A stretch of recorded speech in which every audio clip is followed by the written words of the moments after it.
Seguimos con la tercera de las ponencias que estaban programadas en este seminario online. Se presenta bajo el título Una carta de paisaje para el Geoparque de Granada. La imparte Jesús Rodríguez, que es de la consultora Territorio. Jesús Rodríguez es geógrafo, es licenciado por la Universidad de Sevilla y ha dedicado gran parte de su carrera científica y técnica al estudio y la planificación del paisaje. Desde la creación del Centro de Estudios Paisaje y Territorio, ha ejercido la jefatura de estudios de este centro, del citado centro, coordinando y desarrollando las distintas líneas de investigación del mismo. Entre los trabajos realizados destacan su participación en el establecimiento de un marco de referencia para la implementación del Convenio Europeo del Paisaje en España, en la elaboración de la Estrategia de Paisaje de Andalucía, así como en la definición de las bases del Sistema Compartido de Información Paisajística en Andalucía. Igualmente, intervino en el establecimiento de una metodología para la elaboración de los catálogos provinciales de paisaje, participando directamente en la realización de los correspondientes a las provincias de Málaga y de Sevilla. Desde el punto de vista técnico, su labor ha estado orientada a la incorporación de criterios y determinaciones paisajísticas en diferentes políticas públicas y especialmente en los instrumentos de ordenación territorial y planificación urbanística. Actualmente, a través de la consultora Territoria, participa en la redacción de planes y programas de diversa índole, así como en la realización de estudios para la puesta en valor del patrimonio cultural y paisajístico, y concretamente en el desarrollo de los estudios previos para la puesta en marcha de una carta de paisaje para el Geoparque de Granada, que se está realizando de la mano de este proyecto y que nos va a poder avanzar hoy las dinámicas paisajísticas y sensibilidades detectadas en nuestros territorios. Así que buenas tardes, Jesús. Hola, buenas tardes. ¿Se me escucha, no? Se escucha perfectamente. Perfecto. Eh, Pues muchísimas gracias, Pilar, y bueno, a todos los asistentes y especialmente pues a las tres asociaciones, ¿no?, de desarrollo que patrocinan este interesante seminario, como todos los que han venido desarrollando y que además pues bueno, están involucrados en esta bonita aventura que es desarrollar la primera carta de paisaje en Andalucía, ¿no? Que como ha dicho Miquela, pues es una comunidad que a pesar de contar con una larguísima, diría yo, trayectoria en relación con el paisaje, sorprende que no haya sido capaz de generar una ley específica de paisaje, lo cual no quiere decir, dicho sea de paso, que no tenga una consideración normativa y un trabajo, un desarrollo de instrumentos en relación con el paisaje, que los tiene muchos. Simplemente es que no ha tomado el camino que otras comunidades como Cataluña, el País Valenciano, el País Vasco, Galicia, entre otras, ¿no?, que sí han desarrollado una normativa específica en materia de paisaje. Que recientemente, ¿no?, un poco la implementación de la ley de impulso a la sostenibilidad territorial en Andalucía ha venido a solventar un pequeño déficit que teníamos, que era la incorporación efectiva de determinados preceptos del Convenio Europeo del Paisaje en nuestra normativa, ¿no? Y bueno, pues un poco yo digo que muchas veces no hace falta una ley para implementar una serie de políticas, sino que haya voluntad política para que se implementen. Y en este caso, bueno, pues estamos en ese camino que, como ya digo, viene desde el año 92, ¿no?, momento en el que se firma la Carta del Paisaje Mediterráneo, aprovechando los factos de la Expo 92. Y bueno, pues desde ese momento pues hay personas en Andalucía que están trabajando en este tema, y ya digo, hay una importante labor hecha a pesar de que no exista un marco legal específico, ¿no? Bueno, pues voy a compartir, no sé si sé, a ver.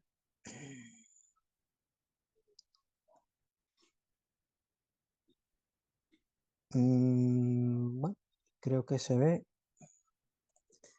Se ve se ve perfectamente a se ve pantalla completa. perfectamente. Sí. Vale.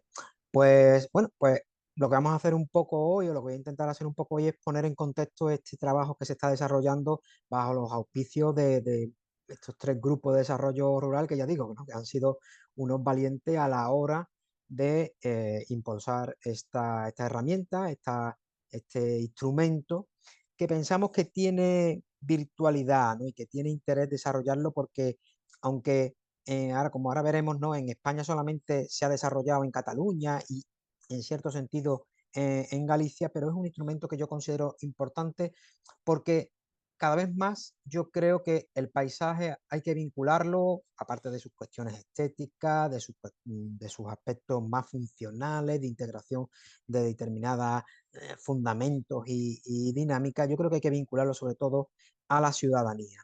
El paisaje como expresión de voluntades y como también como elemento aglutinador de de intereses y también como de puesta en valor del propio territorio, ¿no? Ya el propio Convenio Europeo del Paisaje vincula estrechamente paisaje y paisanaje, por decirlo de alguna forma, y en este sentido yo creo que además como es un instrumento tan pegado al territorio, tan surgido desde la base, creo que es un elemento que puede ayudar, por lo menos, a crear conciencia, a sensibilizar y ya veremos si somos capaces, si entre todos los que, muchas de las personas que están aquí hoy asistiendo a este seminario, somos capaces de que tenga una plasmación práctica y real, ¿no?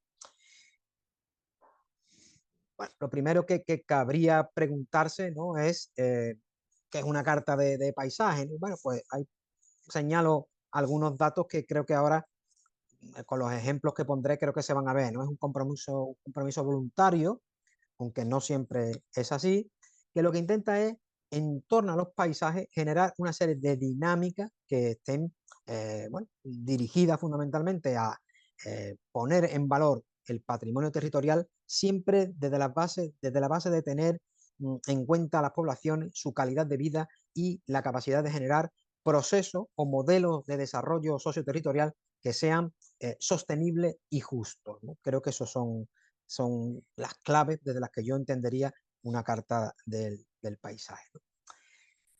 Tengo que señalar que es un concepto que está vinculado de manera muy clara al mundo francófono, ¿no? Bueno, el mundo anglosajón pues funciona con sus evaluaciones del carácter, en Alemania tiene un programa regladísimo, ¿no? Desde la escala del Lander hasta la región, pasando por el municipio, donde hay una serie de planes perfectamente establecidos.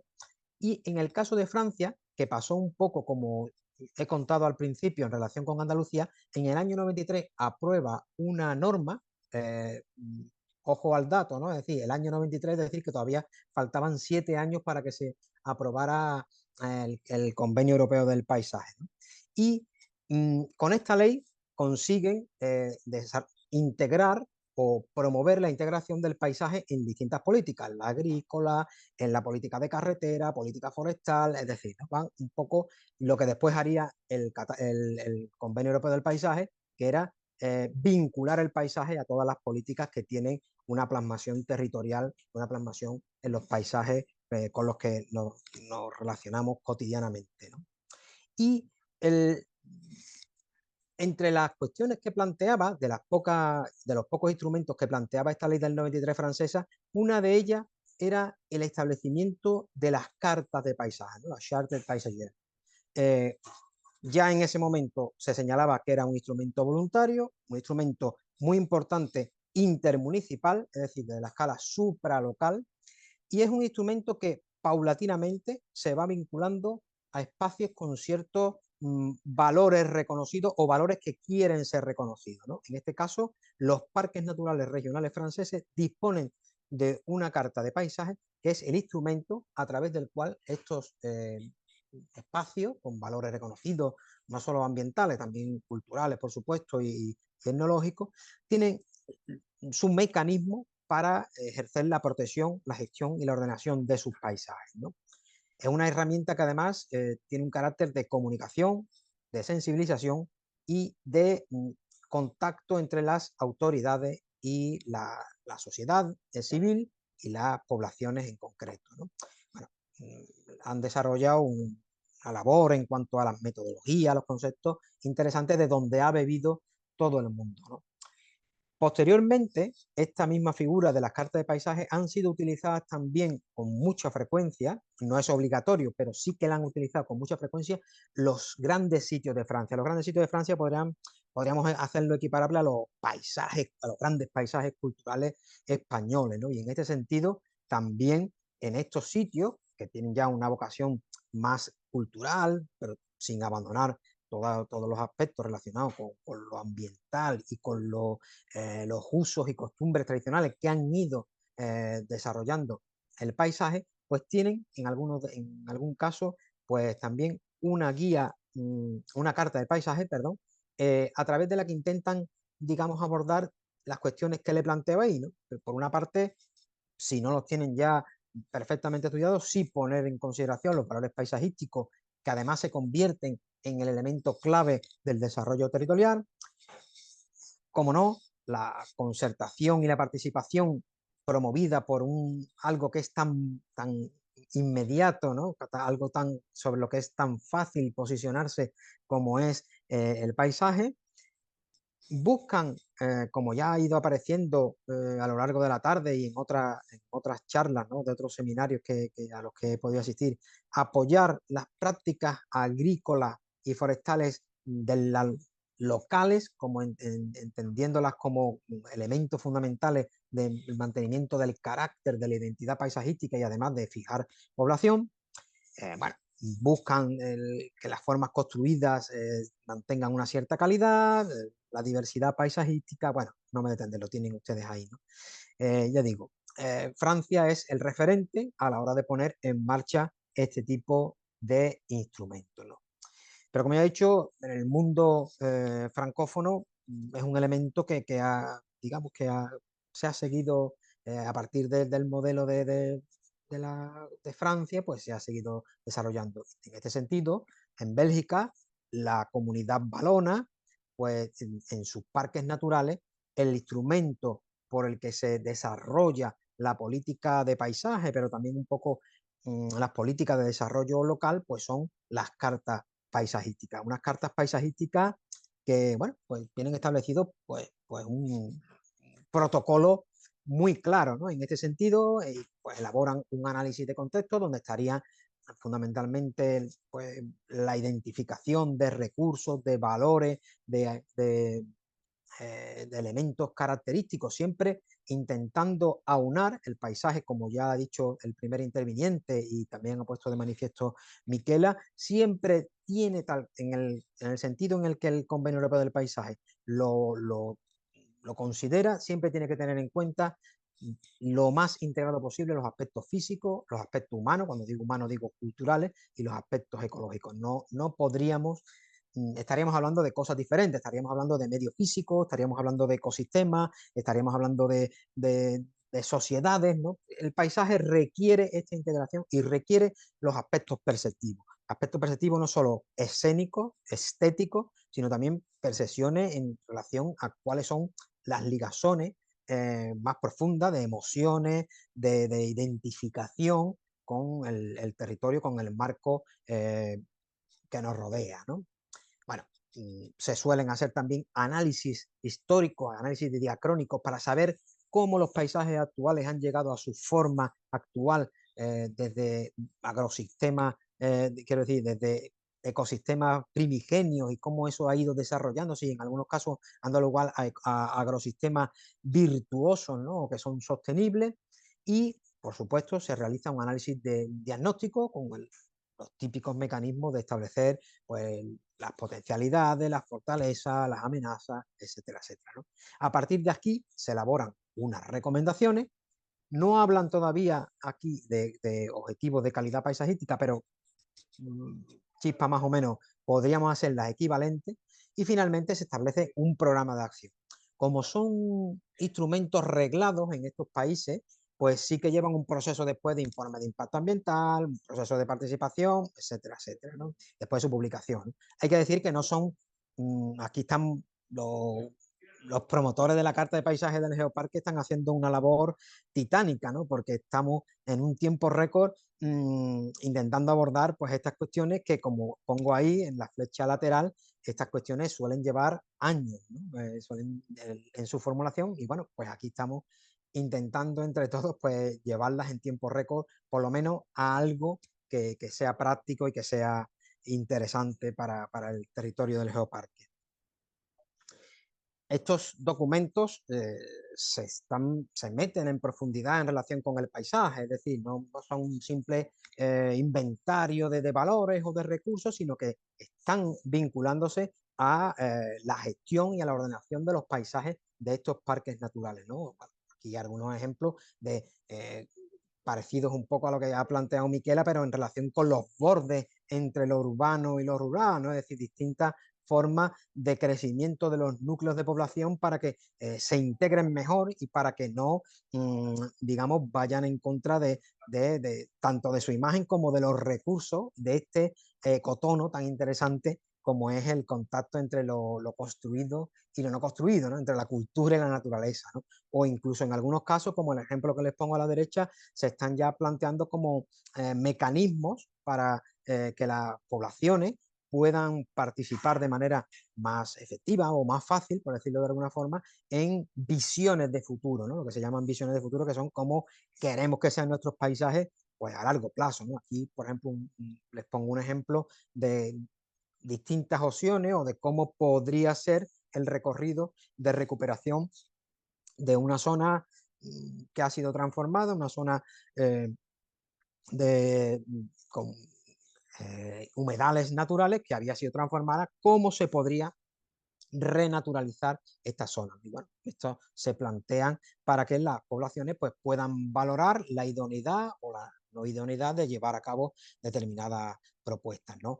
O en términos han salido aquí, ¿no? Uno de los temas candentes y volverá a salir, ¿no? A lo largo de mi exposición, ¿no? Pues a partir de estos instrumentos, pues plantearse cómo intentar regular, cómo intentar ordenar esta implantación de las energías renovables, que bueno, pues es algo inapelable en el proceso de transición energética y ecológica, me gusta a mí sumar, ¿no? Que tenemos que desarrollar en los próximos años por nuestro bien, fundamentalmente por nuestro bien, ¿no? Y en estos casos, pues bueno, en muchos casos, estas cartas del paisaje, pues se plantean entre sus contenidos, pues realizar una serie de determinaciones bueno, reglamentarias en cómo ordenar el proceso de implantación de estas nuevas instalaciones, de estos nuevos usos y aprovechamientos del medio rural, ¿no? Aquí les he puesto una foto, ¿no? de un técnico de un parque en un proceso de poco de planificación o de reconversión de una instalación ya preexistente, pues un poco viendo cómo quedaría con algunos menos, con algunos aerogeneradores menos, etcétera, etcétera. En fin, es un tema que también en otros países es candente, no solo en nuestro entorno. Bueno, podríamos hacer alusión a la parte francófona de Canadá, podríamos hacer alusión a otros espacios, pero bueno, creo que un poco ya hemos establecido el origen de este tipo de cuestiones, ¿no? Y aquí en España, pues aquí en España el ejemplo fundamental en relación con las cartas del paisaje lo tenemos en Cataluña. Cataluña sí que tiene una ley paisajística donde establece una serie de instrumentos y entre ellos establece el de las cartas de paisaje. Hay que decir que el instrumento básico en relación a Cataluña no son las cartas de paisaje, son los catálogos de paisaje, que son los instrumentos desde los que la sociedad se da, digamos, indicaciones, se establecen objetivos que después deben ser cumplidos en los instrumentos de planificación, tanto territorial como ambiental y sectorial.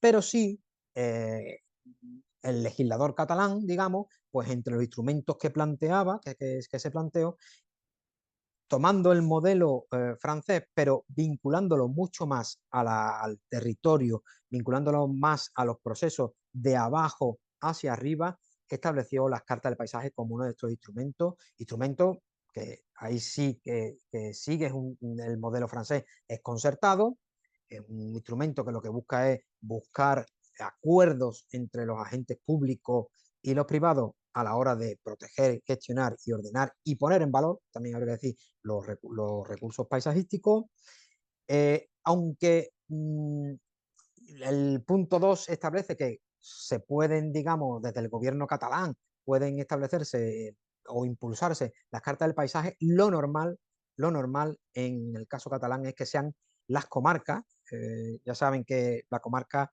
es una figura que todo el mundo utilizamos, ¿no? Como concepto, pero que no existe solamente, existe, o de los pocos sitios que existe es en Cataluña porque hace falta una ley que las establezca, ¿no? Igual que las áreas metropolitanas. Todos hablamos de áreas metropolitanas, pero en realidad no tiene que haber una ley, si no, no se puede hablar con propiedad, ¿no? Aquí sí que hay comarcas, en Cataluña hay un mapa comarcal y hay unos consejos comarcales que son los agentes que en mayor medida han impulsado las cartas del paisaje. No solo ellos, también van comunidades, determinadas agrupaciones de ayuntamientos, etcétera, etcétera, ¿no? Bueno, pues en definitiva, Cataluña es como el modelo, ¿no? Y bueno, ¿cómo es el modelo? ¿No? Pues el modelo que también está muy pautado, pues lo que hace es, primero, tiene una serie de fases a las que se le corresponde una serie de instrumentos o de documentos en los que se formalizan, tiene una parte de diagnóstico de las tendencias del paisaje, el establecimiento de los objetivos de calidad paisajística, que ahora después definiremos con mayor detalle, un programa de gestión, que aquí es un poco el homollar, ¿no? De este asunto, ¿no? Es decir, que no se queda en la definición de un objetivo de calidad más o menos generales o más o menos concretados para determinados aspectos, sino que tienen que llevar siempre un programa de gestión que en muchas ocasiones se llama Pacto por el Paisaje de tal comarca o tal. Y finalmente, pues una serie de actuaciones que en las que se materializa este programa de gestión.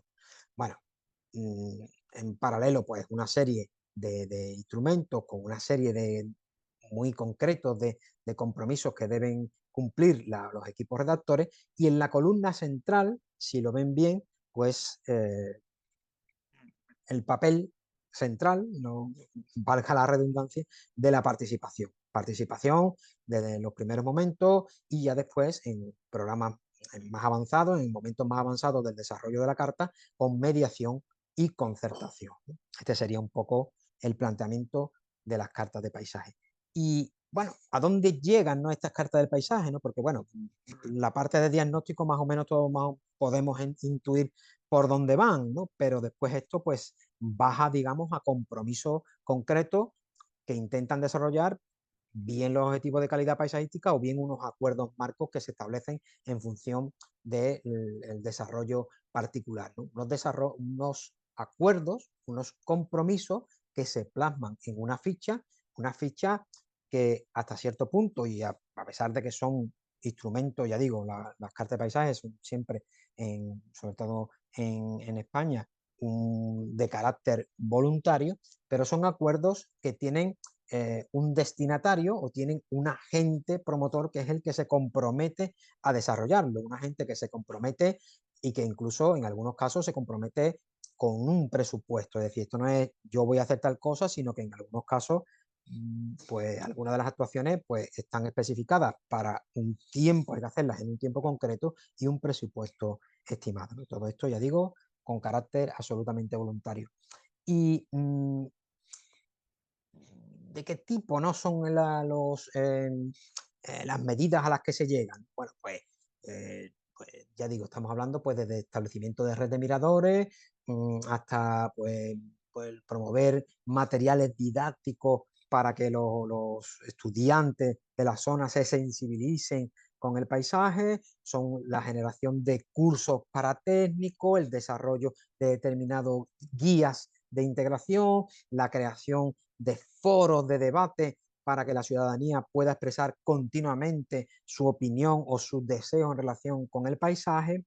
Y muy importante, les pongo aquí un cuadrito, podría haber entresacado otro, pero les pongo uno, creo que es del Garraf, no recuerdo ahora bien de dónde lo he sacado, pero creo que es del Garraf, del catálogo de paisajes perdón, se me ha metido hoy catálogo en la cabeza, de la Carta del Paisaje del Garraf, donde para un objetivo, una tarea concreta, como es el establecimiento de una red de miradores de paisaje con valor interpretativo, divide las acciones en tres categorías. Una de acciones generales en las que se involucran todos los agentes firmantes de la carta y fundamentalmente las instituciones de máximo nivel, otras acciones concretas que van vinculadas fundamentalmente a sitios muy específicos, son prácticamente la petición de una intervención concreta, de un proyecto técnico concreto para desarrollar algo muy específico, y compromisos, ¿no? Compromisos que les he señalado ahí en dos colores para que vean que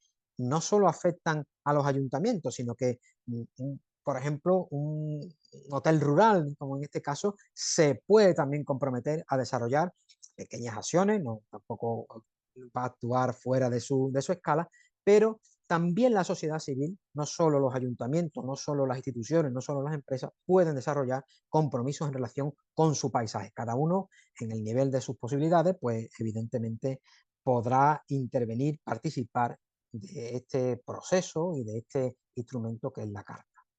En algunos casos, Miquela ya lo ha dicho, ¿no? Cuando son sitios muy concretos, donde existen unas demandas muy concretas o existe una problemática muy específica, pues esto llega pues, a catálogos o a guías de buenas prácticas, como en este caso, por ejemplo, del paisaje vitivinícola, ¿no? Desde el Penedès, ¿no? Donde un poco con la lógica que ha explicado Miquela para las construcciones agropecuarias, pues también se establecen guías de buenas prácticas, herramientas de sensibilización, de divulgación, ¿no? De compromiso para los agentes locales, los agricultores locales en este caso, de cómo ir abordando determinadas prácticas que se consideran pues, más sostenibles o que se consideran más beneficiosas para el territorio, ¿no? En otros casos, las actuaciones van más allá y plantean, por ejemplo, la integración de polígonos industriales, la generación de oficinas comarcales de paisaje, el desarrollo de campañas de publicidad o de puesta en valor del paisaje a nivel nacional e internacional. Es decir, todo en función del diagnóstico y de las propuestas que surgen desde los colectivos ciudadanos. Bueno, pues hasta aquí era un poco por centrarles, ¿no? Esto de que hablamos de Carta del Paisaje, y bueno, por ponerles un poco en antecedentes, ¿no? ¿Qué tienen en común desde mi punto de vista las anteriores iniciativas, ¿no? Pues por una parte tiene un carácter siempre supralocal. En este caso, en el caso del Geoparque, ¿no? Es una iniciativa que yo creo que responde muy bien a esa lógica, ¿no? Son espacios siempre de cierta singularidad, de espacios que se reconocen en su paisaje, saben que su paisaje tienen ciertos valores y los intentan poner de manifiesto, ¿no? Y bueno, pues creo que el geoparque en este sentido también se aplica, ¿no? Siempre son instrumentos de mucha voluntariedad y en este caso pues de doble voluntariedad, ¿no? Porque lo están llevando a cabo los GDR o las agrupaciones de desarrollo local de una manera en fin, muy valiente, ¿no? Desde mi punto de vista, pero bueno, y ahora vamos a ver también cómo le pedimos a las instituciones y a la ciudadanía que también se comprometan voluntariamente en este ejercicio, ¿no? De poner en valor este territorio y en definitiva, generar modelos de desarrollo pues, más sostenibles, más justos, más equitativos, ¿no? Bueno, y es un instrumento pues siempre vinculado a la participación y a la sensibilización. Nosotros en este sentido estamos intentando seguir estos planteamientos con las limitaciones que ya hemos dicho, temporales y tal, pero bueno, estamos intentando llevar. Hemos establecido un diagnóstico experto para determinar las principales dinámicas y temas claves que se deberían abordar y estamos haciendo o estamos desarrollando un proceso de participación en el que se han desarrollado entrevistas a agentes cualificados del territorio, hemos llevado a cabo 4 grupos focales y probablemente cuando este proceso, los objetivos de calidad paisajística estén establecidos, estén predeterminados, probablemente, vamos, no probablemente, sino seguramente tendrán que volver otra vez al territorio para que sean validados o sean complementados o sean, digamos, mejorados y definitivamente sean con los que se trabajen para intentar conciliar las voluntades de los ayuntamientos, de diputación, de empresas, en fin, de todos los agentes a los que podamos involucrar en este proceso, ¿no? Bueno, Actualmente, a partir de todos los materiales recopilados, de toda la información que tan amablemente algunos de vosotros, de los asistentes, nos habéis facilitado, tanto en entrevistas como en los foros, ¿no? de debate que hemos tenido, más actuaciones en prensa y tal, pues estamos intentando elaborar un, mm, una, una primera aproximación técnica a estos objetivos de calidad paisajística, ¿no? Es decir, un poco estamos intentando ver de todo el abanico de opiniones, de aspiraciones, de problemas que se ponen sobre la mesa, ver un poco si somos capaces, ¿no? técnicamente de desarrollar unos mínimos y a partir de ahí, pues trabajarlos para que bueno, finalmente den lugar a un acuerdo bueno, lo más amplio posible en relación con el paisaje y con el territorio con el que estamos trabajando, ¿no? Pues bueno, y a partir de los objetivos, en esta fase del trabajo lo que vamos a intentar establecer son posibles líneas de actuación y algunas medidas iniciales que bueno, después pues, se tendrán que refrendar, se tendrán que ponerse encima de la mesa nuevas medidas en función de los agentes que se vayan a involucrar en la Carta del Paisaje, etcétera, etcétera. Bueno, os planteo, algunos ya los hemos puesto, ¿no? Algunos con las personas que hemos hablado, pues ya conocéis, ¿no? El proceso que hemos llevado a cabo, ¿no?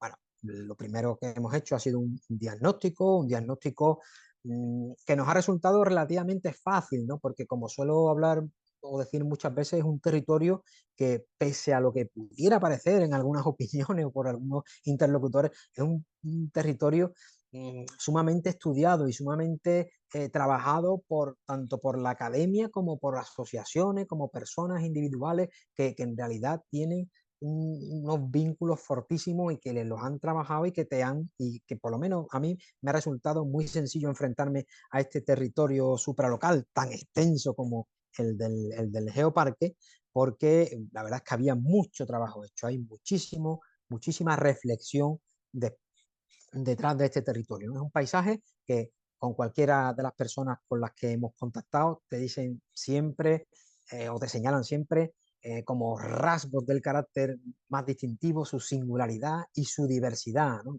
Una cosa que se ve claramente incluso cuando lo llevamos a su tipo de paisajes más básicos, ¿no? Una diversidad paisajística que en muchos sitios no se da, que son mucho más homogéneos y algunos de estos paisajes con unas especificidades, ya no solo desde el punto de vista escénico, sino desde el punto de vista ambiental, histórico, etcétera, etcétera, fundamentales, ¿no? Ya digo, ¿no? Un geoparque, además, un territorio tan vasto y que tiene una diversidad de recursos tremendo, ¿no? Además de muchos tipos, ¿no? Es decir, desde los característicos de los georrecursos característicos, ¿no? Con su badland, en fin, sus cuevas, eh, manifestaciones incluso de geomorfológicas tan singulares, ¿no? Bueno, es un paisaje especialmente valioso desde el punto de vista ya de su base más física, que nos refleja una historia geológica en este caso, pues singularísima. Pues, no sé si he sido yo. Bueno, pero no solo, ¿no? Desde el punto de vista de los georrecursos, sino que su patrimonio natural, con estas sierras que lo abrazan, ¿no? Que le dan su... que generan este entorno tan singular, los equipamientos que se han ido desarrollando, por no hablar bueno, de la historia ya antrópica de este territorio, con las primeras manifestaciones del ser humano casi en la península o de las primeras manifestaciones, culturas de muy diversa índole, unos yacimientos espectaculares, ¿no? Y bueno, y más recientemente pues ya unas ciudades patrimoniales sinceramente espléndidas, ¿no? En el contexto no solo granadino, sino andaluz, como las que todos conocéis, ¿no? Es un territorio además que todo el que con el que habla y que medianamente lo conoce, lo que le sorprende o lo que intenta transmitirte como una de las cosas que bueno, te animan a recorrerlo, a verlo, es los contrastes tan nítidos que tiene, ¿no? Tanto el contraste este más básico que todo el mundo puede tener en la cabeza, ¿no? De un sitio semiárido, ¿no? Porque todavía porque no cumple en muchos casos los estándares de aridez pura y dura, pero esta semiaridez con un mar interior, unos recursos hídricos impresionantes, ¿no? Tanto en superficie como es el caso del Negratín o de los otros embalses de la zona, como subterráneos también, ¿no? El contraste entre la topografía relativamente horizontal o con una marcada horizontalidad la envolvente topográfica de estas sierras, además que se manifiestan en invierno con las nevadas, etcétera, etcétera, ¿no? O lo que una de las cosas que yo creo que sorprende más a cualquier visitante, que es este contraste entre los ocres y los verdes que se producen en el contacto entre los Badlands y Las Vegas, ¿no? Un territorio que, bueno, como ha dicho Miquela, es un territorio que no, es que ni el territorio ni el paisaje cabe momificarlo, ¿no? Ni cabe museificarlo, ¿no? Y en este caso es un territorio que está vivo, un territorio que evoluciona, un territorio que, bueno, que en mayor o menor medida pues sufre la dinámica, los procesos que otros muchos también están experimentando en estas décadas del siglo XXI, y que en el fondo lo que está demandando, como no puede ser, es una cierta ordenación, una cierta gestión de estos cambios. No se trata de mantener el territorio en una imagen de una pureza que no es tal, porque el territorio ha sido transformado desde sus orígenes, pero sí que es verdad que los cambios sí que deberían estar más acordes con las aspiraciones, con las percepciones, con los deseos de las poblaciones, y que en muchos casos se observa cuando hablas con las personas a través de entrevistas o a través de grupos focales o de otros medios, que existe actualmente un cierto desapego, un cierto desagrado entre la imagen que están generándose en los últimos años, quizás por la rapidez y por otros motivos que, bueno, que no son del todo asimilados, no están siendo metabolizadas adecuadamente por la sociedad, y en este sentido, pues plantea una serie de cuestiones que creo que son importantes escuchar a la hora de establecer los objetivos de calidad paisajístico, ¿no? Bueno, ya digo, un paisaje que va evolucionando, un paisaje que si vemos un periodo relativamente corto de tiempo para lo que es la evolución de un territorio, ha cambiado sustancialmente, y estos cambios, pues bueno, pues dejan su huella en el territorio y en el paisaje, y generan una serie de percepciones y de representaciones sociales innegables, ¿no? Pese a lo que pudiera parecer, una mayor presencia arbolada, ¿no? En el territorio, ¿no? Frente a formaciones a lo mejor más adhesadas, más ahuecadas, más de pastos, que antes tenían más presencia en el paisaje y que ahora mismo tienen menos, con todos eh, los problemas que ello indica, ¿no? Porque en muchas ocasiones se están perdiendo paisajes adhesados, paisajes de pie de monte, que son muy importantes como ecotono, ¿no? O la densificación de las masas forestales, que aunque según los expertos, pues están un poco renaturalizándose, aunque a un ritmo mucho menor del que inicialmente se preveía, pero que esa densidad de arbolado, pues bueno, tiene sus implicaciones, y puede ser además, ante, por ejemplo, cuestiones del cambio climático, de efectos del cambio climático sobre la vegetación forestal, puede tener pues una mayor incidencia al haber una mayor densidad de arbolado. O bueno, o los paisajes agrícolas, ¿no? Del ámbito, ¿no? Con ese cambio que todo el mundo, o por lo menos muchas personas nos indican, ¿no? En relación a la pérdida de estos herbáceos en secano, ¿no? De los glacis, y ese cambio hacia el leñoso, y ya diríamos que hacia los leñosos de regadío en muchos casos, y con unas densidades, unos marcos de implantación que son muy diferentes a los que los leñosos tradicionales pues tenían, ¿no?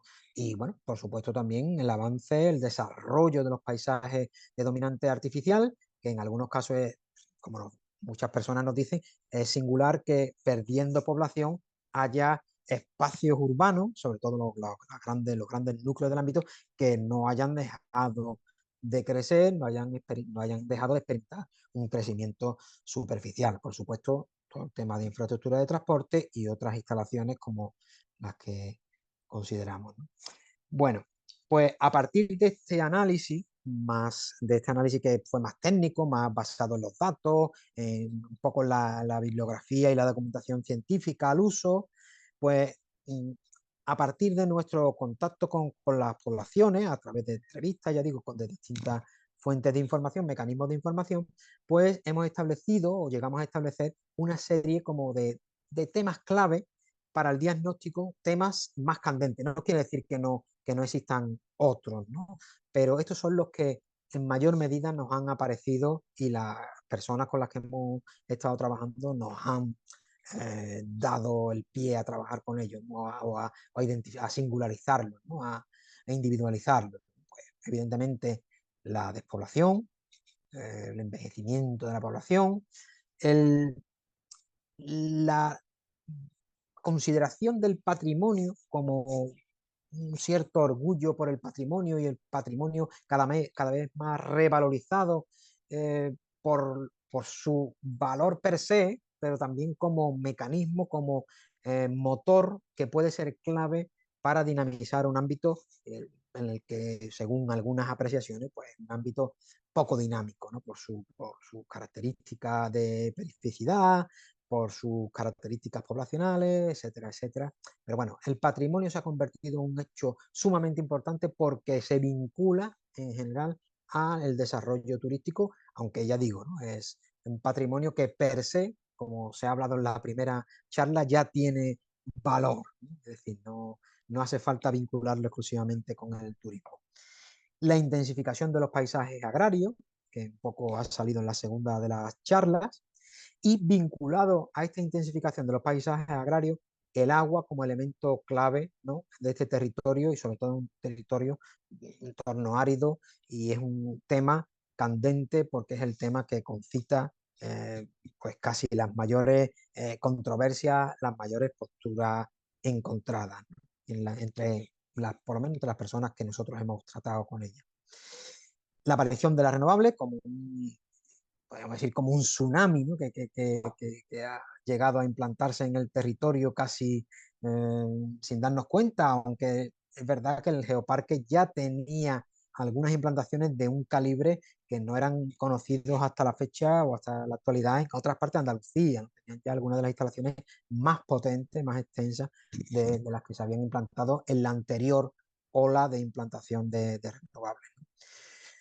Un tema que realmente nos sorprendió al principio porque no salía en algunas de las apreciaciones, de las percepciones, las representaciones sociales, pero que poco a poco sí que ha ido surgiendo, que es el tema de los paisajes urbanos, vinculándose en esta ocasión pues al tema del patrimonio histórico, al patrimonio construido de algunos de los núcleos del geoparque, y un tema que sí que ha salido, que es casi uno de los elementos que rápidamente salen en una conversación con cualquier persona del geoparque, pues que es la casa cueva como un elemento que ha sufrido, como pongo ahí, una transformación en cuanto a su apreciación, en cuanto a su consideración tremenda en muy pocas décadas, ¿no? De ser un espacio de infravivienda, un espacio casi denostado, ¿no? Casi un espacio vinculado como a colectivos, bueno, pues con problemas, ¿no? De integración social, a ser un recurso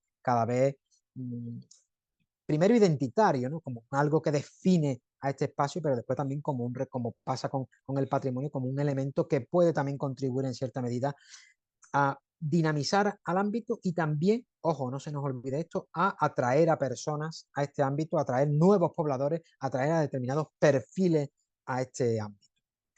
Bueno, doy unas leves notas de cada una de estas cuestiones. En cuanto a la despoblación, pues que la despoblación, aquí se me han ido los puntos, que es la despoblación, a pesar de que es algo demográfico, algo que afecta sobre todo a la sociedad, tiene un clarísimo reflejo en el territorio, en el paisaje del geoparque, desde diversos puntos de vista, ¿no? Como pongo ahí, primero por abandono, ¿no? Porque se abandona el medio rural y el medio rural, pues, bueno, cabe la opción de que se renaturalice, pero también cabe la opción de que las parcelas que antiguamente tenían un uso pasen a ser, digamos, objeto de nuevas actividades que ya no son no tienen tan buena acogida entre la población o entre las percepciones del geoparque como las que tenían las antiguas, ¿no? Bueno, por supuesto, el abandono de algún patrimonio vernáculo edificado de gran interés que se está perdiendo por falta de mantenimiento, por falta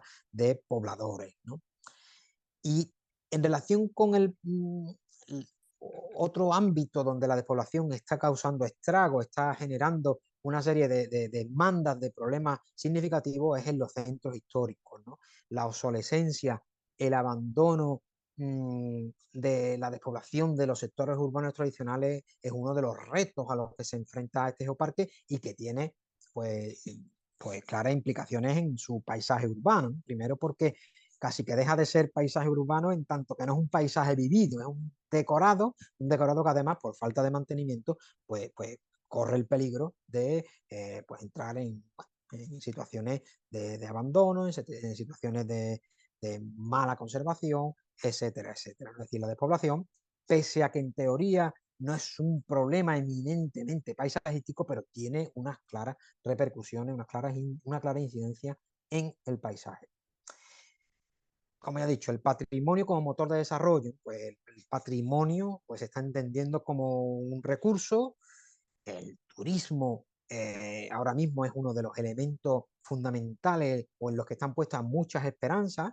Hay quien indica ya, ojo, todo no se puede, todo no se puede, todos los huevos no se pueden poner en la cesta del turismo, ¿no? Hay que intentar mantener, diversificar esta base productiva, esta base del territorio, porque sobre el turismo no se puede apostarlo todo al turismo, porque bueno, ya sabemos que es una actividad que mal gestionada, pues tiene también plantea ciertas dificultades. Sí existe una petición clara, observamos que hay una petición clara de la ciudadanía, porque el turismo por el que se debe apostar tiene que ser un turismo de calidad, un turismo no tanto masificado, sino de gente que no tanto turistas, sino viajeros, ¿no? Un poco gente que quiera enterarse, empaparse bien de lo que es el geoparque, más que hacerse la típica foto de haber estado en un lugar, ¿no?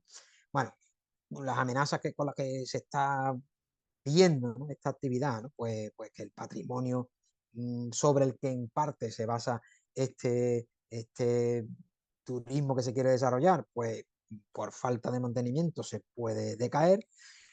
Hay muchas personas que nos hablan de una cierta debilidad estructural del sector turístico, ¿no? Bueno, yo más, más que debilidad creo que es todavía que está todavía en un estadio muy inicial todo el sector turístico. Lo que debe ir creciendo, lo que sí debe ir es generando unas estructuras sólidas, cada vez más bien articuladas, ¿no? Más que un poco ir cada uno por su cuenta o no desarrollar una propuesta común eh, que sea empujada por todo el mundo y que todo el mundo saque beneficio también de ella hasta, bueno, hasta donde se pueda, ¿no?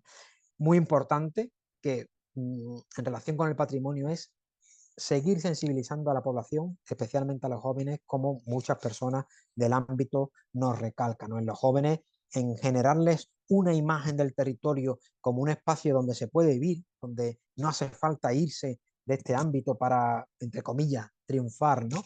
Pues es importante y eso hay que irlo trabajando desde pequeño.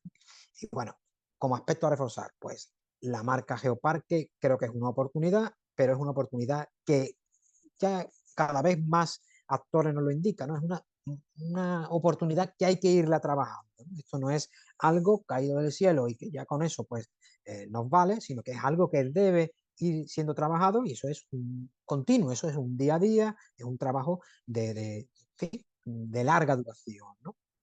Bueno, pues en relación con la intensificación de los paisajes agrarios, pues ya he dicho, ¿no?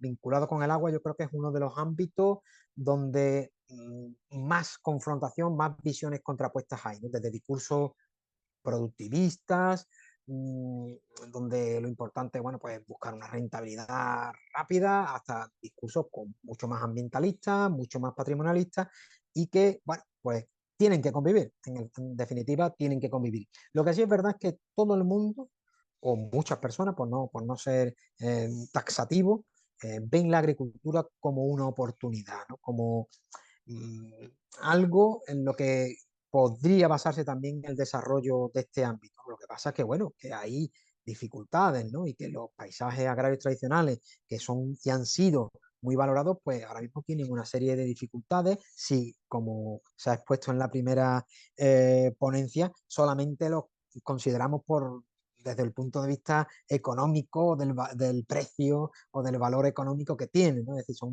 unos paisajes, son unas prácticas, las que están vinculadas a paisajes, que requieren de un entendimiento mucho más amplio, mucho más rico, mucho más cualitativo, ¿no? Bueno, eh, es difícil, pero creo que hay que intentar que esta valoración, esta alta valoración de los paisajes agrarios tradicionales se mantenga a pesar de contextos difíciles como los que plantea la PAC, ¿no? Que a pesar de que los ecoregímenes parecía que iban a traer aires nuevos, pues bueno, pues la percepción actual es que sigue planteando como muchas dificultades, ¿no? Y sobre todo se nos indica que la agricultura es una oportunidad para la juventud, es una oportunidad para determinadas actividades de emprendimiento, pero eso hay que trabajarlo y hay que trabajarlo con las personas del territorio y bueno, pues también hacer que sea bajo unas condiciones de vida dignas, ¿no? No simplemente no nos puede gustar mucho pues el pastoreo extensivo, pero tampoco podemos ocultar que lleva unas condiciones de trabajo pues que no son las que actualmente pues bueno, se consideran como más habituales o más, por lo menos más deseables, ¿no? Muchas personas se pueden considerar como no deseables, ¿no? Bueno, en relación con los nuevos paisajes agrarios, ya digo, pues aquí hay como unas visiones contrapuestas, totalmente contrapuestas, porque mientras que hay quien defiende el modelo como un elemento en el que debe sustentarse la generación de empleo, de rentas para el ámbito, otras personas señalan los, yo creo que innegables, amenazas ambientales y de otro tipo que están generando. Sí que es verdad que dentro del mundo agrario, las macrogranjas, a las que ha hecho alusión Miquela en la intervención anterior, sí que suscitan como bastante rechazo en conjunto, ¿no? No son, mientras que para la agricultura más intensiva, ¿no? Incluso la hortícola, haya gente, personas que las defienden, pues en relación con las macrogranjas sí que es verdad que existe una mayor sensibilidad, un mayor rechazo, ¿no?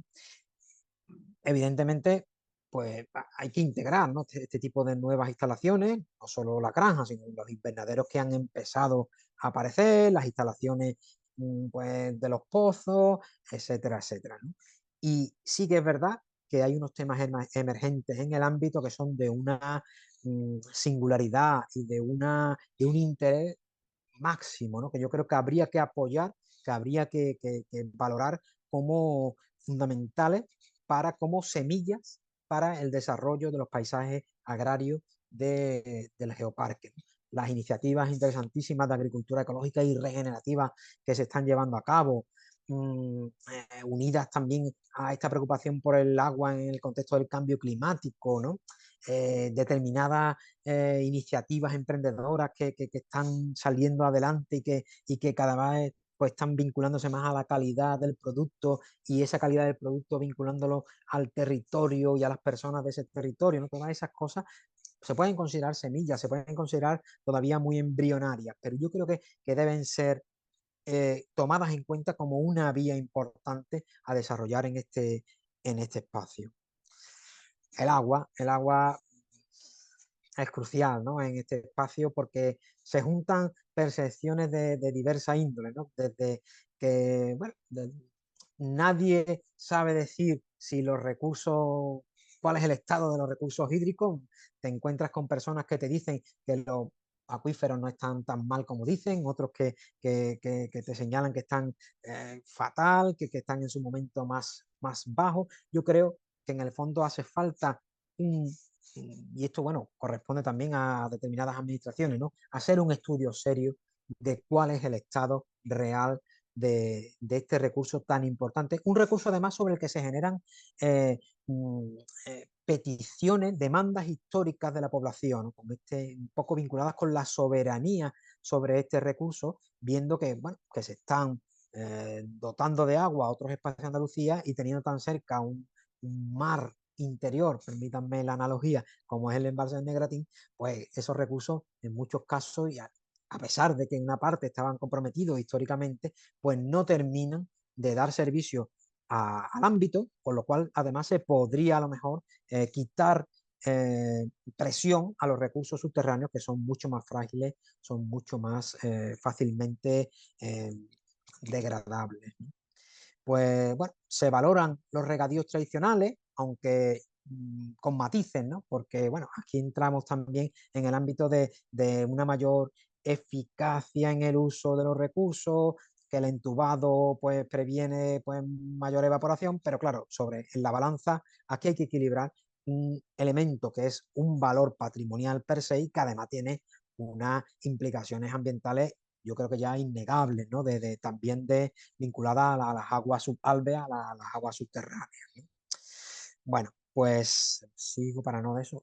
El tema de las renovables, con unos discursos, pues, en cierta medida contrapuestos, ¿no? Es decir, porque creo que todo el mundo ya es consciente de un poco de la que se nos viene encima y de que la necesidad de luchar contra los efectos del cambio global, pues nos afectan a todos, pero claro, eh, los efectos locales del cambio global, pues bueno, esto también hay que generarlo, ¿no? Y sobre todo, pues en un ámbito donde ya existe una implantación significativa de estas nuevas instalaciones vinculadas a la transición energética, ¿no? El rechazo fundamentalmente es hacia el modelo concreto en el que se ha implantado o se está llevando la implantación, ¿no? Porque bueno, es un modelo que se nos dice que prácticamente es colonizador, que es como un modelo que no tiene en cuenta a las poblaciones, un modelo que no deja dinero en el territorio casi ninguno, que solamente está vinculado a determinadas rentas en las parcelas y tal, los terrenos en los que se produce, pero que no está generando las bondades, las ventajas que se le presupondrían a algo que se está implantando con tanta fuerza, con tanta potencia y que en el fondo, bueno, pues no está siendo regulado, falta una regulación. Como pongo ahí en el origen de los problemas, no ha habido planificación conjunta, ni en muchos casos local, y esto ha llevado pues, a una situación de desorden, de desorganización, en algunos casos de abuso de poder de las empresas, etcétera, etcétera, ¿no? Lo cual también hay voces que nos dicen que, bueno, que hay espacio, ¿no? Que hay hueco para las renovables. Ahora, bien buscando la compatibilidad con los otros usos del territorio, ¿no? Es decir, que tienen que dar cabida a la agricultura, tienen que dar cabida al turismo, a la ganadería, etcétera, etcétera. Y no olvidarnos, aunque esto ya solamente nos lo reflejan en cierta medida los técnicos, que la transición energética no solo es las grandes instalaciones de eólicas o de fotovoltaicas, sino que también las comunidades energéticas, el autoconsumo, y en estos aspectos, aunque se está avanzando, sabemos que se están desarrollando proyectos, aquí hay que seguir trabajando y hay que trabajar fundamentalmente para que haya, en fin, una menor dependencia de los combustibles fósiles, ¿no? Y aunque solamente son ejemplos voluntarios ahora mismo y casi, bueno, todavía muy pocos, ¿no? En cantidad, pero habría que intentar, mejorando la capacidad de negociación colectiva del territorio, implementar mecanismos compensatorios que beneficiaran en mayor medida a los municipios y a las poblaciones del ámbito, ¿no? En cuanto a los paisajes urbanos, bueno, eh, sí que es verdad, ya digo, que es un tema al que cuesta, salvo en determinados ámbitos concretos, que algunas personas lo consideren como un problema, quizás están bajo el foco o bajo la sombra de las renovables, de los cultivos intensivos y tal, es un tema que pasa desapercibido, pero cuando ya un poco avanza la conversación, sí que es un tema que surge, ¿no? Es decir, es un tema que preocupa y que, bueno, que creo que el patrimonio edificado del ámbito es un elemento que empieza a tener peso, ¿no? La mejora de la calidad del paisaje urbano y de la habitabilidad del paisaje urbano es un tema que además es indudablemente algo que en los próximos años va a adquirir un peso fundamental, ¿no? Por el tema de la adaptación al cambio climático y por vivir en contextos pues más habitable, más accesible, mm, más verde, ¿no? En definitiva, ¿no? Y vinculado al tema del turismo, preocupa un poco que la vivienda, como no solo ocurre en el ámbito del geoparque, sino también en muchas grandes ciudades y tal, pues se convierta pues en segunda residencia, en casa de veraneo, o que más que nuevos residentes, lo que se busque sea turistas, ¿no? Entonces estos son temas de los que nos han expresado bastante preocupación en algunos de los encuentros que hemos mantenido, ¿no? Las casas cuevas, ¿no? Como, bueno, pues como se ha dicho, ¿no? En muchas ocasiones, ¿no? Como elemento de identidad, elemento identitario, un elemento que ya es motivo de orgullo, o si no motivo de orgullo, como motivo de referencia hacia el que visita el geoparque o hacia las personas que no lo conocen, ¿no? Algo como que le dota de singularidad y que le da un carácter absolutamente especial.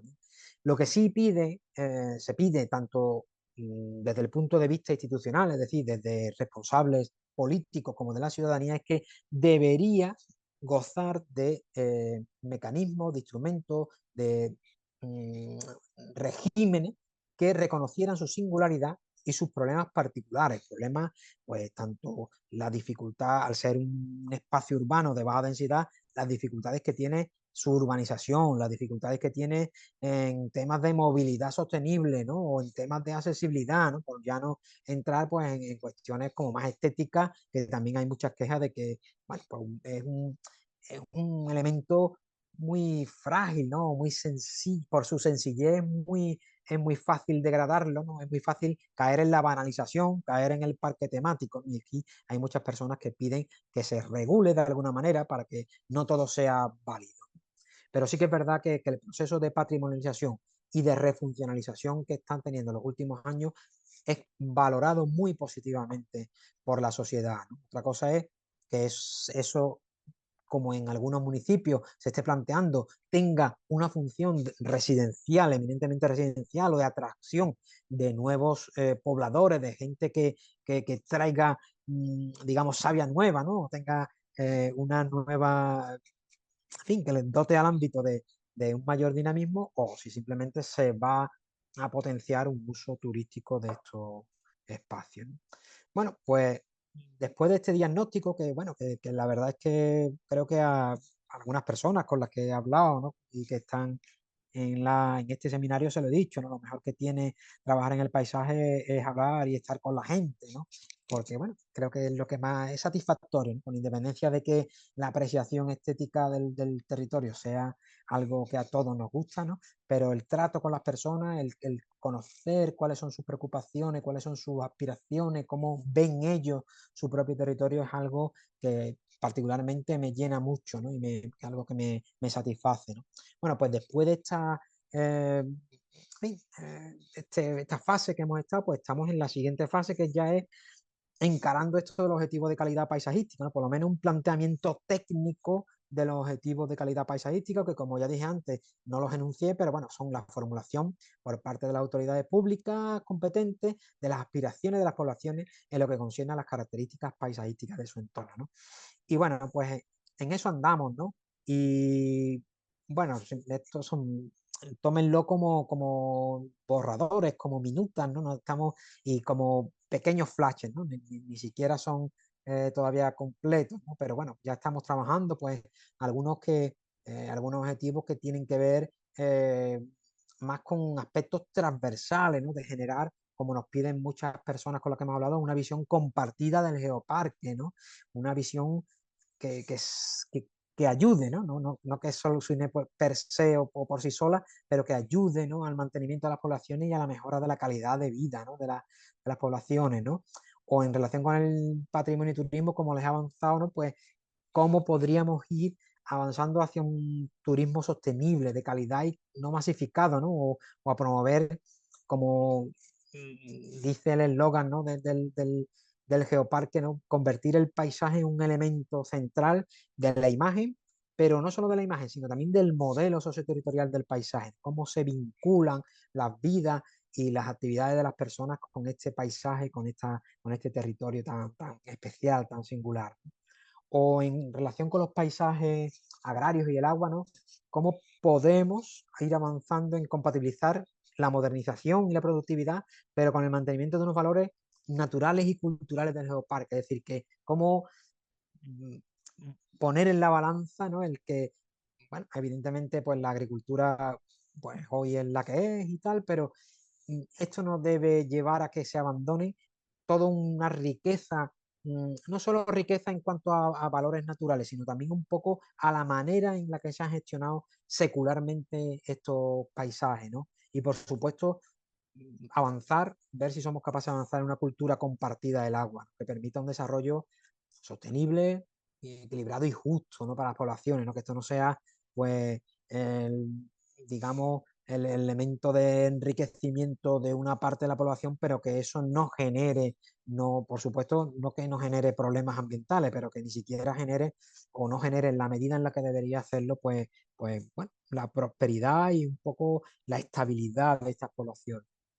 O en relación con las renovables, está claro que, bueno, aquí es un poco de las cuestiones que más claras se tienen, ¿no? Aquí hay que planificar la futura implantación de las renovables, ¿no?, para asegurar que, si bien lo que se ha hecho, bueno, el tiempo dirá si se quedan o no se quedan, porque bueno, había un ingeniero que decía, todas las infraestructuras en el territorio al final terminan cayendo. Bueno, también a lo mejor vemos caer estas infraestructuras, cualquiera sabe, ¿no? Pero sí que las futuras implantaciones se hagan con más orden y se hagan de manera concertada, de manera en común, ¿no?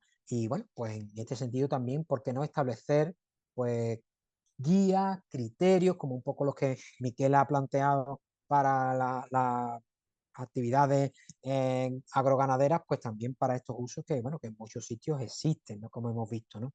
Y por supuesto, favorecer el desarrollo del autoconsumo sin perjudicar los valores ambientales y paisajísticos de los municipios. Y recuperar los centros históricos de las localidades para la ciudadanía, ¿no?, que realmente es bueno, la que hace las ciudades, ¿no? Una ciudad sin habitantes es un parque temático, ¿no?, convirtiéndola nuevamente en espacio atractivo y habitable, ¿no?, en donde la gente quiera volver a vivir. Esto no es tan simple y hay que eh, valorar, pues, qué mecanismos fiscales, financieros, de planificación somos capaces de mover para que las casas que ahora mismo pues no están ocupadas, pues intenten poco a poco ir saliendo otra vez, que la gente las pueda volver a habitar, ¿no? Y bueno, y por qué no, como ya se están haciendo en algunos de los municipios, intentar buscar esta viabilidad residencial a las casas cuevas, ¿no? Pues un poco partiendo de sus valores, pero adaptándolas a las nuevas necesidades, intentando buscar, pues, nuevos residentes para esta singularísima, eh, este singularísimo forma de habitar, ¿no? Bueno, pues de momento esto es lo que les puedo contar. Estamos trabajando en ello, estamos aquí rompiéndonos la cabeza, pues, para intentar conciliar distintas visiones, distintas posturas. Y en este sentido me tomo esta participación. Ahí tienen ustedes el correo tanto de Territoria como el mío propio, pues para si me quieren llegar a hacer sugerencias, para si me en fin, si quieren aportarme ideas nuevas que no hayan surgido o que creen que deben ser consideradas, pues estoy abierto y ya les digo, ¿no? Para mí lo más interesante de este trabajo es, pues, haber contactado con personas con este interés por su territorio y en un territorio tan singular y tan fantástico, ¿no? Pues bueno, voy a dejar de compartir y aquí estoy. Muchas gracias, Jesús. Bueno, como siempre, aunque ya estamos al final, hay también ese tiempo por si alguien quiere intervenir. En el chat había dos textos, bueno, dos eran dando las gracias, Rosalía desde Somiedo, Asturias, Germán también daba las gracias por las ponencias interesantes del seminario. Y Isabel López Vázquez preguntaba, una vez que Jesús planteaste qué es la carta de paisaje y algunos ejemplos que hay de cómo se está trabajando en otros lugares, ya empezabas a plantear qué se está haciendo en el Geoparque de Granada. Isabel preguntaba si se han establecido ya los objetivos. Yo creo que un poco a lo largo que... Estamos, Exacto. estamos Ha, en ha ello, ¿no? si- ha sido desgranando un poquito todo el procedimiento hasta ahora. Claro, y bueno, y lo primero que saldrá del horno será una visión técnica, ¿no? Que no será definitiva, porque eso tiene que, desde mi punto de vista, tiene que validarse, ¿no? Eh, Ser mejorado, porque creo que tiene que estar abierta y, y, bueno, y después que sea capaz de asumir compromisos de instituciones, ¿no? De instituciones o de, ya digo, ¿no? De agentes del territorio, ¿no? Que creo que todos en el fondo podemos hacer cosas, ¿no? En nuestra escala, en nuestra medida, pero podemos comprometernos, ¿no? Desde no sé, pues hablo un poco del, de ejemplos catalanes, ¿no? Desde asociaciones que una vez al año pues hacen salidas al campo, o hacen, organizan cursillos, organizan festivales, en fin, cada uno en su escala. Evidentemente pues habrá instituciones en las que deban comprometerse más, ¿no? Es decir, hay instituciones que tienen mayor capacidad financiera, mayor capacidad de movilizar recursos, no solo económicos, sino a lo mejor también humanos, ¿no? Bueno, pues creo que a ver, hasta dónde somos capaces de llegar, liderados por, ya digo, ¿no? Por los tres grupos de desarrollo local que desde mi punto de vista pues han tenido una iniciativa muy valiosa, ¿no? Muy valiente. Se lo digo a ellos y lo digo aquí públicamente, ¿no? Creo que merece reconocimiento. Ujú. Bueno, hay varias intervenciones más en el chat, todas coincidiendo en dar las gracias. Y bueno, hay una, pues que sí te quiero leer literalmente, Jesús, que dice, qué maravilla, le escribe Rosalía Garrido, dice, qué maravilla esta tercera ponencia, esta carta es un ejemplo a seguir para el resto de espacios rurales. Muchas gracias a todos. Pues vaya, agradecerle, pero yo sintiéndome también parte, ¿no? De haber participado, ¿no? No como alguien externo, y creo que sí, ¿no? Creo que en el fondo el paisaje yo cada vez lo asimilo más a lo democrático, ¿no? Es decir, a que la gente decida en cierta medida y hasta donde puede, ¿no? Porque también no seamos ingenuos, ¿no? Un poco qué es lo que quiere de su territorio, ¿no? Hasta donde se pueda llegar. Y bueno, y también ser conscientes de que muchas veces los procesos son largos, ¿no? Y los procesos hay que iniciarlos y se te va sumando gente y va haciendo las cosas, ¿no? Entonces creo que lo importante es un poco esta labor que ya digo, ¿no? Que han empezado los tres grupos y que, bueno, que es un primer paso y que vamos a ver a cuánta gente pues es capaz de sumar, ¿no? Ujú. Pues no sé si alguien quiere hacer alguna última intervención antes de cerrar. Sí, creo que hay una mano levantada, ¿no? Así, a ver, así, Eduardo Jiménez. Adelante, Eduardo. Buenas tardes, gracias Pilar.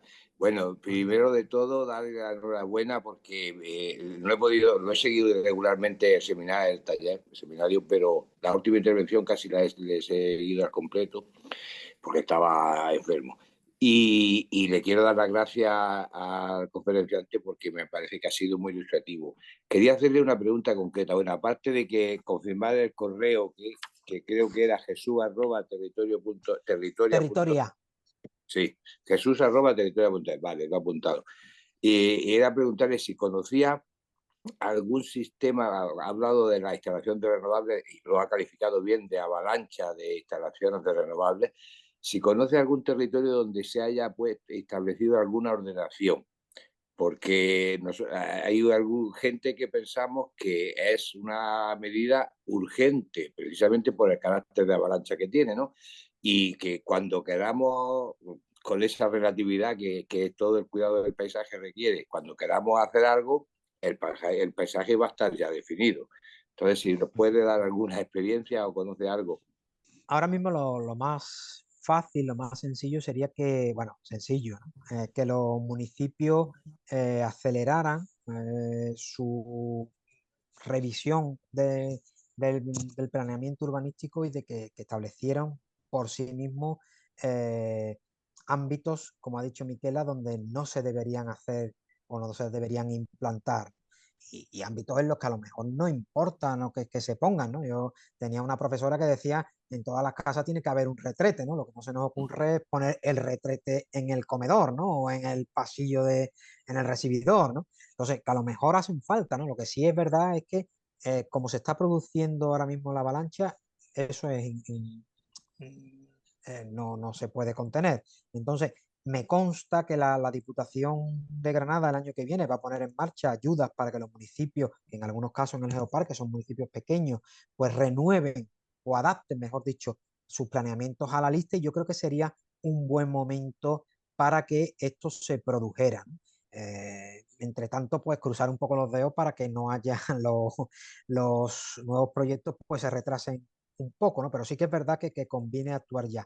Otra cosa sería, y es una de las cuestiones que nos planteamos, es que pudiera haber, si no entre las acciones, ¿no? A implementar por la Carta del Paisaje, pues una especie de estudio de capacidad, como ha dicho Miquela antes, ¿no? O de localizaciones preferentes a escala comarcal que pudiera ayudar a los municipios, sobre todo más pequeños, que tienen menos capacidad técnica, para que cuando tengan que renovar o revisar su planeamiento tuvieran ya algún instrumento del que tirar, ¿no? Por ejemplo, siempre ponemos el caso de que los planes especiales de protección del medio físico, aquellos planes que se hicieron a finales de los 80, que además fueron muy controvertidos, pero gracias a la labor que eran a nivel, en este caso, provincial, yo digo que esto se haga a escala comarcal, a partir de estos instrumentos, muchos municipios fueron capaces de salvar o de al menos de preservar determinadas zonas que probablemente no, de otra forma no se hubieran preservado. Entonces, en este sentido, pues bueno, lo mismo hay una oportunidad y hacer un estudio rápido que por lo menos diera las claves más rápidas para que cuando haya que revisar el planeamiento, pues los municipios al menos tengan algo donde a lo que acogerse para decir, pues este espacio pues convendría a lo mejor preservarlo, aquí a lo mejor no hace tanto daño. La escala supralocal sería importante porque, como sabemos, en muchas ocasiones el efecto Ese era el afecta a vecino. más de un término municipal o a más de un ámbito dentro del geoparque. Entonces, sí que convendría estudiar al menos de manera conjunta todo el ámbito. Y dentro de la península, yo no conozco muchos casos de planificación subregional en relación con la eólica, pero sí, como he puesto de manifiesto en la charla, en otros países sí se hacen, sí se hace. Entonces, bueno, pues quizás tenemos que seguir aprendiendo y tomando nota, ¿no? de otros sitios, ¿no? En fin, también copiar lo bueno también es una técnica, ¿no? Los japoneses han llegado a ser una potencia copiando, ¿no? Pues, bueno, pues a lo mejor no hay que inventar siempre, ¿no? Hay que a lo mejor coger lo que sea positivo. Y ese copiar también vale dentro del propio geoparque, porque hay municipios que, con los que, bueno, pues hablando con sus responsables, pues ves que tienen una sensibilidad y tienen unas iniciativas que a lo mejor podrían ser extrapolables a otros municipios, ¿no? Pero bueno, ya eso poco a poco hay que ir haciendo el camino. Muchas gracias. ¿No? A vosotros. Pues yo creo que ya sí que llegamos al final de este seminario online, que ha tenido 3 ponencias interesantísimas. En esta última hemos tenido ocasión de ver cómo está avanzando, ¿no? Ese proceso de creación de la carta de paisaje. Y bueno, Jesús, aparte de haberlo explicado muy bien, se nota que estás implicado en cierta manera, que esa singularidad del territorio también la percibes. Así que muchas gracias por haberlo trasladado eso también. Y bueno, pues nos vemos en la siguiente cita. Gracias a los organizadores por esta tarde tan interesante y a los ponentes por haber compartido su conocimiento. Muchísimas gracias a vosotros también.